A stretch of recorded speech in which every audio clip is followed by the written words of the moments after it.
বিষয়টা হলো যে একজন আসামি হয়ে জেল থেকে ফোন কীভাবে ব্যবহার করতে পারে সেটা আমার জানা নেই। যে ফোন করে করে আমাকে বিরক্ত করা, মানে বিশ্বনাথ রং। আপনারা দেখছেন আদর্শ তিতুমির পত্রিকা, সঙ্গে রয়েছি আমি ধৃতরাষ্ট্র। পিতৃমাতৃহীন এক তরুণীকে বিয়ের প্রতিশ্রুতি দিয়ে লাগাতার ধর্ষণ করে গর্ভবতী করে তোলে এক বিবাহিত জিমন্যাস্টিক কোচ। অভিযুক্তের নাম বিশ্বনাথ রং। ভাবতে পারছেন? জেলের ভিতর থেকেই ফোন, ধর্ষণে অভিযুক্ত কোচের নতুন ফাঁদ, তদন্তে উঠেছে প্রশ্ন। জেল থেকে কিভাবে ফোন করে? জেলের বন্দে যারা থাকে তাদের তো ফোন থাকে না। তাহলে কি এই মহিলা, এই তরুণীকে কি নতুন করে ফাঁদে ফেলার চেষ্টা হচ্ছে? আমরা দেখাবো সেই খবর, শোনাবো জেল থেকে যে ফোন করছে, কিভাবে ফোন করছে, কি ঘটনা, সবটা আপনাদেরকে শোনাবো এবং জানাবো। জানলে আপনারা অবাক হয়ে যাবেন। এই যে তরুণীকে আপনারা দেখছেন, গর্ভবতী হওয়ার পরে অভিযুক্ত তাকে প্রথমে গর্ভপাত করার চেষ্টা করে। তরুণী রাজি না হওয়াতে তাকে খুনের চেষ্টা করে। তখন অসহায় তরুণী নিরুপায় হয়ে উত্তরপাড়া থানায় অভিযোগ করে। পুলিশ বিশ্বনাথ রংকে গ্রেপ্তার করে। ততদিনে কিন্তু এই তরুণী গর্ভবতী হয়ে পড়েছে। এবং এই অভিযুক্ত যে বিশ্বনাথ রং, তার স্ত্রী ও 2 মেয়ে আছে। তারা হুগলির উত্তরপাড়ার মাখলায় থাকে। তরুণী নিজে লড়াই করে নবজাতককে পৃথিবীর আলো দেখায়। বিশ্বনাথ রং ভেবেছিলেন পার পেয়ে যাবেন, কিন্তু তিনি পার পাননি। সবচাইতে বড় প্রশ্ন, তিনি কিভাবে জেল থেকে ফোন করছেন। কিন্তু অনেক দিন ধরে বলে বলে বলে বলে সে তবে 50 টাকা রিচার্জ করেছে। সব মানলাম, সব ঠিক আছে, কিন্তু মানে এতদিন তোমরা মানে বেলের জন্য এখানে ওখানে যেখানে আবেদন করলো, আলটিমেটলি কিছু হলো না, তখন মানে কিসের আবেদন? আমি কিসের আবেদন? আমি তো কিছু জানি না। আমি এখানে পড়ে রয়েছি মুখ বন্দি হয়ে। তোমাকে কোর্টে কি হচ্ছে না হচ্ছে আমি কিছু জানি না। কি তুলিনি? বুঝতে পারছি কি তোমাকে কোর্টে তুলিনি? কোর্টে আমায় তুললো 4 মাসের মাথায়। তার আগে কোর্টে তুলিনি। আর 4 মাসের মাথায় কোর্টে তুলেছে। আমার ওখানে বসে রেখেছে। আমাকে বললো তোমরা কোনো উকিল নেই, কোনো কিছু নেই, তুমি কি চাইছো? আমি বললাম আমার উকিল জানি না, উকিল কে আছে না আছে নাম জানি না, আপনি যেটা ভালো বুঝছেন সেটা করুন। বলতে উনি চার্জশিট আমার মুখের কাছে দিয়ে দিল। বললো তুমি চার্জশিট নিয়ে নাও, খরচ দিতে থাকবো, এটা তুমি ডিসাইড করবে। যদি সরকার চার্জশিটটা আমার জড়িয়ে দিয়েছে 4 মাসের মাথায়। 4 মাসের মাথায় চার্জশিটটা আমার জড়িয়ে দিয়েছে। তুমি সই করেছো, সেটা ঠিক আছে।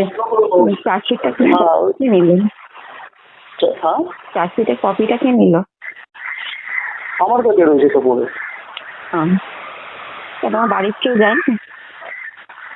ওদের কেউ আমার সঙ্গে কোনো সম্পর্ক রাখতে চায় না। যখনই 1বার 2বার এসেছিল উল্টো পাল্টা গালাগালি চেষ্টা দিচ্ছি।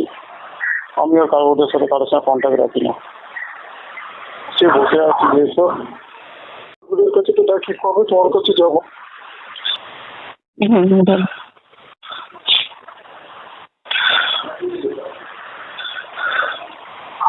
পাচ্ছি না, ভালো লাগছে না। বুধবার ফোন করেছিলাম, কেটে দিলে। কাটেনি ফোনটা, সমস্যা ছিল। বাবু শরীর ঠিক আছে তো?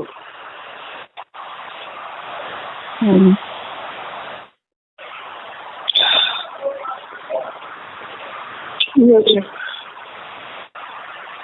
আসবে একদিন। হ্যাঁ,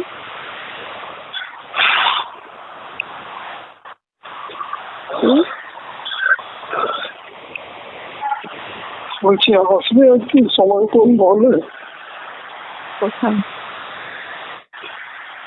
কোথায় যেখানে আছি সেখানে। এখন তো পুরো রেস্টে থাকতে হচ্ছে, হয়েছে।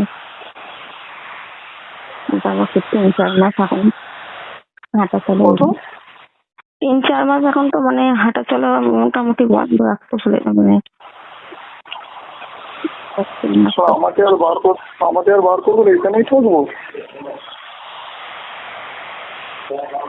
কি গো শোনাই, এখানেই থাকবো? এতদিন তো লড়লে বলো, এতদিন তো জামিনের আবেদন করলে, কত কিছু করলে, লাস্টে শেষ মেয়ে আর আমি কিচ্ছু করি না, আমার হাতে কোনো কিচ্ছু নেই। তোমার নাম্বার আমি পাইনি, অনেক কষ্টে আমার নাম্বারটা তোমার মনে থাকে না? চার্জশিটটা না মুখস্থ নেই, চার্জশিটটা আমি দেখে চার্জশিটটাতে দেখে আমি ফোন করেছি। চার্জশিটটাতে হ্যাঁ, রিচার্জটা করে দেবে কে? রিচার্জটা করে দেওয়ার জন্য লোক লাগে কাউ। জেল থেকে ফোন করে মহিলাকে বলছেন, তুমি আমাকে ছাড়িয়ে নাও, তোমাকে আমি স্ত্রী হিসাবে দেখব, রাখবো, বাবুকে দেখব, এই সমস্ত নানান কথাবার্তা বলে সে কিন্তু এই সমস্ত কাজ করছেন। বছর খানেক ধরে জেলবন্দি অভিযুক্ত জিমন্যাস্টিক কোচ বিশ্বনাথ রং শ্রীরামপুর জেলে বন্দী রয়েছেন হুগলির। অভিযোগ, জেল থেকেই তরুণীকে বিয়ে করে একসঙ্গে থাকার প্রতিশ্রুতি দিয়ে দিনের পর দিন ফোন করছে অভিযুক্ত, যার চাঞ্চল্যকর অডিও আমাদের হাতে এসেছে এবং কোন কোন নাম্বার থেকে ফোন করা হচ্ছে সেই নাম্বারও আমাদের হাতে এসছে। হুগলি চন্দননগর পুলিশ কমিশনারেট যদি মনে করে যে এই ঘটনার তদন্ত করতে চায়, জেলখানা থেকে কিভাবে ফোন আসছে সব আমরা তাদেরকে সরবরাহ করব, তদন্তের কাজে সাহায্য করব। যে কোনো অন্যায়ের বিরুদ্ধে আমাদের কিন্তু সমাজ স্বার্থে আমাদের লড়াই চলবে। এখন প্রশ্ন উঠেছে, জেলের মধ্যে ফোন কোথা থেকে পাচ্ছে ওই কোচ? নতুন ফাঁদ পেতে জেল থেকে ছাড়া পেতেই কি পালা করে এই তরুণীকে ফোন করছে? জেল কর্তৃপক্ষ কি করছে? এই নিয়ে প্রশ্ন উঠেছে, প্রশ্ন আমরাও তুলছি যে এ রাজ্যের নবনির্বাচিত মুখ্যমন্ত্রী শুভেন্দু অধিকারী কলকাতার যে প্রেসিডেন্সি সেন্ট্রাল জেলগুলো রয়েছে সেখান থেকে প্রচুর সিম কার্ড মোবাইলের উদ্ধার করেছেন, ফোন উদ্ধার করেছেন, কিন্তু জেলাতে যে সমস্ত সংশোধনাগার, যার আধুনিক নাম হয়েছে অধুনা জেলগুলোকে, সেই সংশোধনাগার থেকে দুষ্কৃতীদের হাতে কিভাবে ফোন আসছে, সেই জেলে বসে তারা কিন্তু সাম্রাজ্য চালাচ্ছে, তোলাবাজি চালাচ্ছে, সুপারি কিলার দিয়ে মানুষ খুন করছে এবং এখানে একটি অসহায় মেয়েকে, তার বাচ্চা তার কোলে রয়েছে, সে লড়াই করছে, কষ্ট করে একবেলা খেয়ে বাচ্চাটাকে নতুন পৃথিবীর আলো দেখিয়েছে, তার জীবনদীপ নিভে যেতে দেয়নি, তাকে ফোন করে ফাঁদে ফেলার চেষ্টা করছে, বিয়ে করবে বলে কথা দিচ্ছেন, এদিকে তার স্ত্রী তার সাথে গিয়ে জেলখানায় দেখা করছেন, কথা বলছেন, আবার তাকেও কোনোভাবে যদি জেল থেকে বেরিয়ে যেতে পারেন তারপরে একে ধোঁকা দেবেন, এই পরিকল্পনাই কিন্তু রয়েছে বিশ্বনাথ রঙের। আপনারা কি মনে করেন এই অডিও শোনার পরে? আপনারা কি মনে করেন যে একজন মেয়েকে গর্ভবতী করার পর তারপর তাকে গর্ভপাত করানোর জন্য তাকে ওষুধ খাওয়ানো হয়েছিল, তাকে ব্যাঙ্গালোর নিয়ে তাকে ছেড়ে দিয়ে আসা হয়েছিল যাতে সে ফিরে আসতে না পারে, সুইসাইড করে? সেই মেয়েটি কিন্তু রুখে দাঁড়িয়েছেন, আমরা তার পাশে রয়েছি, পাশে ছিলাম। আপনারা দেখেছেন বছরখানেক আগে আমরা সেই খবর দেখিয়েছিলাম, যা ভাইরাল হয়েছিল উত্তরপাড়া থানায়, অভিযোগ নিয়ে তাকে গ্রেপ্তার করা হয়েছে। আমাদের একটাই প্রশ্ন, যে অভিযুক্ত বিশ্বনাথ রং, যে একটি অসহায় মেয়েকে জন্ম দিয়েছেন, একটি বাচ্চা তার দায়িত্ব, তাকে নিতেই হবে যে কোনো মূল্যে, এবং কোনোভাবে এই মেয়েটিকে ফাঁদে ফেলে জেল থেকে যাতে ছাড়া না পায় এবং জেল থেকে যাতে কিভাবে সে ফোন পেল এটা যাতে তদন্তের আওতায় আসে, সেজন্যই আমাদের প্রতিবেদন। আপনারা কি মনে করেন আমাদের কমেন্ট করে জানাবেন। আপনারা যদি মনে করেন এটা অন্যায়, অবিচার, তাহলে অবশ্যই কমেন্ট করবেন। আমরা কিন্তু সত্যের পক্ষে রয়েছি, ব্যভিচারের বিপক্ষে রয়েছি, অন্যায়ের বিরুদ্ধে রয়েছি, মানুষের জন্য গলা তুলে কথা বলার জন্য রয়েছি। আমাদের লেজুর কারো কাছে বাধা নয়। আজ এ পর্যন্ত, ভালো থাকবেন, নমস্কার। বিষয়টা হলো যে বিশ্বনাথ রং জেলে রয়েছে, সে কিভাবে জেল থেকে ফোন পায়, হ্যাঁ ফোন ব্যবহার করা যায় সেটা আমার জানা ছিল না। যে একজন আসামি হয়ে সে জেল থেকে ফোন পেয়ে আমাকে ফোন করে, হ্যাঁ গত কয়েক মাস ধরেই আমাকে ফোন করে যাচ্ছে। ফোন আমি রিসিভ এখন করছি না, কারণ প্রথমত ও আমার কেউ না, ঠিক আছে, ও আমার কেউ নয়। দ্বিতীয়ত এখন যেহেতু ওর জামিন হচ্ছে না, সেই কারণে আমাকে এখন ফোন করছে। গত 5ই মে মঙ্গলবার আমার ছেলে হয়। 6ই মে মানে আমার কাছে ফোনটা থাকে না, মানে যেহেতু 5 তারিখে আমার ডেলিভারি হয়, তো সি সেকশন হয়, সি সেকশন সেইভাবে ফোন ছিল না আমার কাছে। ফোনটা যখন আমি হাতে পাই, হওয়ার পর আমি দেখি যে 6ই মে একটা মিসড কল, সেটা হচ্ছে জেল থেকে ফোনটা এসেছিল সম্ভবত। আমি দেখি যে 6ই মে একটা জেলে, মানে ট্রুকলারে জেলে, যেই জেলে বিশ্বনাথ রং আছে সেই জেলের নাম করে ওটা উঠছে আর কি, নামটা। আর ঠিক আছে, তারপরে আমি বেশ কয়েকদিন পর আমি যখন ছুটি হয়, আমার ছুটি হয়ে আমি বাড়ি ফিরি, বাড়ি যখন আমি 8 দিন পর যখন বাড়ি ফিরি, ফের দেখি আবার আমার ফোনে মিসড, মানে ফোন হয়ে, মানে ফোনই করে, এটা আমি ধরতে পারি না, সেটা মিসড কল হয়ে যায় আবার ফোন। মানে এবার আমি রিং ব্যাক করতে গেছি, দেখেছি যে ওটা ফোন লাগছে না, ঠিক আছে। তারপরে আমি ছেলেকে নিয়ে, ছেলের আমার এখনও শরীর খারাপ, হ্যাঁ।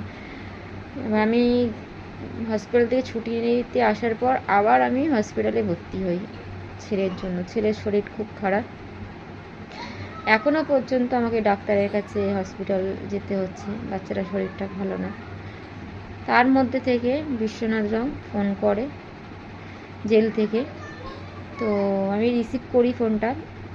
ফোন করে ফোনটা রিসিভ করার পর আমাকে আমার বলছে, কেমন আছো, ঠিক আছে, আমার বাবু কেমন আছে, বাবু কি করছে, এরকম বিভিন্ন ধরনের আরও অনেক কথাবার্তা বলে, আরও বলে, ঠিক আছে। আমি তখন আমার ছেলের চিন্তায় আমি কেঁদে কান্নাকাটি করে যাচ্ছি যে ছেলে এই হসপিটাল থেকে এই অবস্থা আসলাম, আবার আমাকে হসপিটালে ভর্তি হতে হয়েছে, ছেলের এই অবস্থা।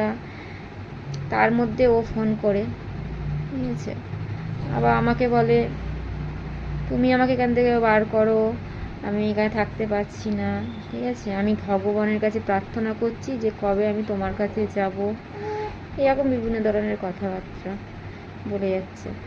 তো আমি শুধু একটাই কথা বলি যে একজন আসামি হয়ে জেল থেকে ফোন কীভাবে ব্যবহার করতে পারে, ফোন কীভাবে করে, ঠিক আছে।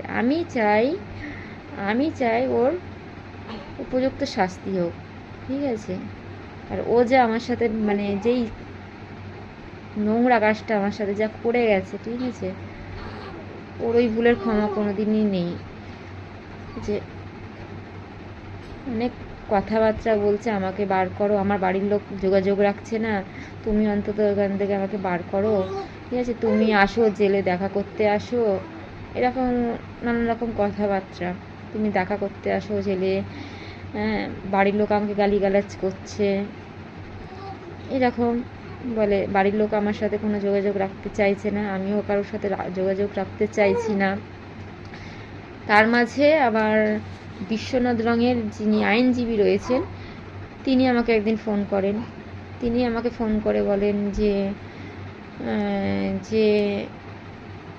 তুমি এক কাজ করো, যে বাচ্চাটার যত কাগজপত্র আছে নিয়ে আসো, ছেলেটার জামিনের ব্যবস্থা করো, ঠিক আছে, ছেলেটার জামিনের ব্যবস্থা করো, সব হয়ে যাবে, ঠিক আছে। তুমি ওখান থেকে, তোমার বাড়ির ওখান থেকে একটা গাড়ি করো, ট্যাক্সি হোক যাই হোক, হয়তো 1000-1200 টাকা নেবে কোর্টে আসতে, তুমি কোর্টে আসো, ছেলেটার জামিনের ব্যবস্থা করে দাও। তো আমার কাছে হলো কথা, ওনার বাড়ির লোক যখন ওনার সাথে নাকি যোগাযোগ রাখছে না, তাহলে উনি জানলেন কি করে, বিশ্বনাথ রং, যে আমার বাবু ওই দিনই হয়েছে, মানে ছেলে ওই দিনই হয়েছে আর কি, ঠিক আছে। তারপর মানে যেদিন হয়েছে তার পরের দিনই আমাকে ফোন করা শুরু করেছে, কেন, কিসের জন্য, ঠিক আছে। তো আমি এখন চাই যে বিশ্বনাথ রং যে কাজটা আমার সাথে করেছে তার জন্য যেন উপযুক্ত শাস্তি হয়, ঠিক আছে। আমি এটাই চাই যে ও যেই অবস্থাটা আমার করে গেছে, ঠিক আছে, তার জন্য যেন ও সাজা হয়। আমি আর কিছু বলবো না।